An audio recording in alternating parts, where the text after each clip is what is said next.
निकालानंतर महाराष्ट्रात इतका सन्नाटा कधीच नव्हता. निवडून आलेल्यांना सुद्धा शंका. राज ठाकरेंचा निकालांवर कडाडून प्रहार. विधानसभा निवडणुकीमध्ये महायुतीला मोठं यश मिळालं तर महाविकास आघाडी आणि मनसेला मोठा धक्का बसला होता. निवडणुकीनंतर त्याबाबत कोणतीही प्रतिक्रिया न दिलेले मनसे अध्यक्ष राज ठाकरे यांनी सविस्तर भाष्य केलंय. आज मुंबईत राज ठाकरेंनी मेळावा घेतला. यावेळी बोलताना राज ठाकरे म्हणाले, बऱ्याच दिवसांनी तुम्ही मला भेटताय, मी तुम्हाला भेटतोय. निकाल लागले, निकाल लागल्यानंतर निकालावरची मी प्रतिक्रिया दिली होती.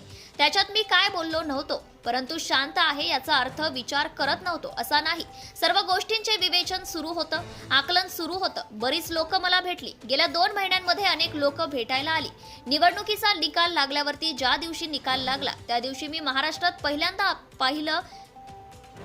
पाहिलं महाराष्ट्रात सन्नाटा पसरला होता. ज्या प्रकारचा जल्लोष व्हायला हवा होता, ज्या प्रकारच्या मिरवणुका जल्लोष पाहिला होता, त्या जागी फक्त राज्यभरात सन्नाटा पसरला होता. हे काय झालं, कसं झालं, असं कसा निर्णय आला? माझ्याकडे एक व्यक्ती आली होती. ती व्यक्ती संघाशी संबंधित होती. त्याच्याही मनामध्ये मला दिसलं त्यांना हे पटलेलं नाही. त्यांनी फार छान वाक्य माझ्यासमोर बोलले. मला म्हणाले, इतना सन्नाटा क्यों है भाई, कोई तो जीता होगा. कोणीतरी जिंकला असेल ज्याच्यातून जल्लोष होईल. परंतु महाराष्ट्रामध्ये जो सन्नाटा पसरला हे कसलं द्योतक आहे. काही गोष्टींवरती विश्वासच बसू शकत नाही असेही पुढे राज ठाकरे यांनी म्हटलं. तर भाजपाने भ्रष्टाचाराचे आरोप केले, त्यांना सोबत घेतलं आणि पदं दिली. राज ठाकरे यांनी मेळाव्यामध्ये मोदी आणि भाजपावर निशाणा साधला. भाजपने ज्यांच्यावर भ्रष्टाचाराचे आरोप केले होते त्यांनाच सोबत घेतलं आणि पदे दिली. भाजपाने आरोप केलेले सर्वजण हे भाजपा सोबत आणि मंत्रिमंडळात आहेत.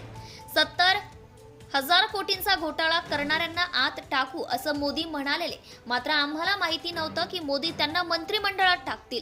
देवेंद्र फडणवीस यांनी किती लोकांवर भ्रष्टाचाराचे आरोप केलेले आहेत, आता ते सोबत दिसतात असं म्हणत राज ठाकरेंनी मोदींसह फडणवीसांवर देखील निशाणा साधलाय.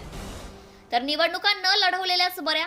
काँग्रेस नेते बाळासाहेब थोरात 7 वेळा आमदार होते. 70,000चा लीड असायचा आणि यंदा 10,000नी पडले. जे निवडून येऊन सत्तेत बसले आहेत तेही बोलत आहेत. उद्या लोक म्हणतील राज ठाकरे पराभव झाला म्हणून बोलत आहे. अजित पवार पक्षाच्या 42 जागा आल्या आणि ज्यांच्या जीवावर यांनी राजकारण केलं त्या शरद पवार यांना 10 जागा जिंकता आल्या. लोकसभेला काँग्रेसने सर्वात जास्त खासदार निवडून आणले. शरद पवार साहेबांचे 8 खासदार असून 10 आमदार निवडून आले.